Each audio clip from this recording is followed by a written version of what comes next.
මේ නත්තල් සියගේ කතාවයි. ඔහු උපත ලැබුවේ ක්‍රිස්තු වර්ෂ 270 දී පමණ තුර්කියේ ධනවත් පවුලක.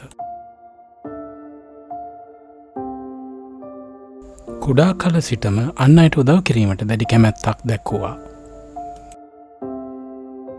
පුංචි කාලෙදිම නිකුලස්ගේ දෙමව්පියන් මිය ගියා.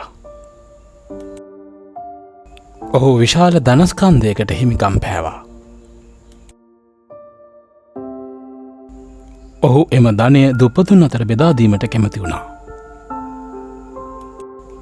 නිකුලස්ට ආරංචි වුණා දුප්පත් තාත්තා කෙනෙකුට දුවරු 3 දෙනෙක් ඉන්නවා කියලා. ඔවුන්ව විවාහ කර දීමට දුවරුන්ගේ පියාට මුදල් නොමැතුව අසරණ වෙලා හිටියා.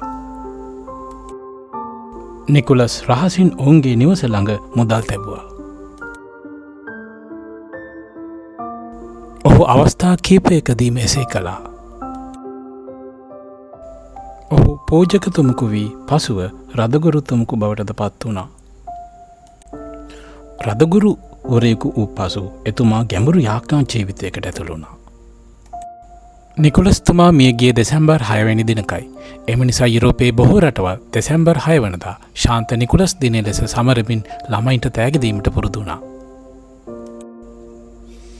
18 වන සේවසේදී ඇමරිකාවට සංක්‍රමණය වූ ලන්දේසීන් එම සම්ප්‍රදාය එරටට හඳුන්වා දුන්නා.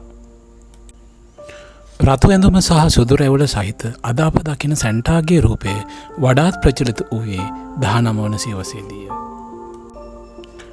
පසු කාලයේදී පිනිමුවන් සහ තව නොයෙකුත් දෑවලින් සැන්ටා සංකල්පයට සාහිත්‍ය අංග එකතු වුණා.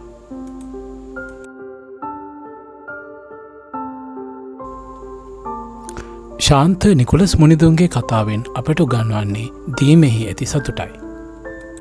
ශාන්ත නිකුලස් මුනිදුන් ගෞරවාන්විත ශුද්ධවන්තයෙකු මිස නත්තල් සීයා නොහොත් වෙළඳ භාණ්ඩයක් නොවේ.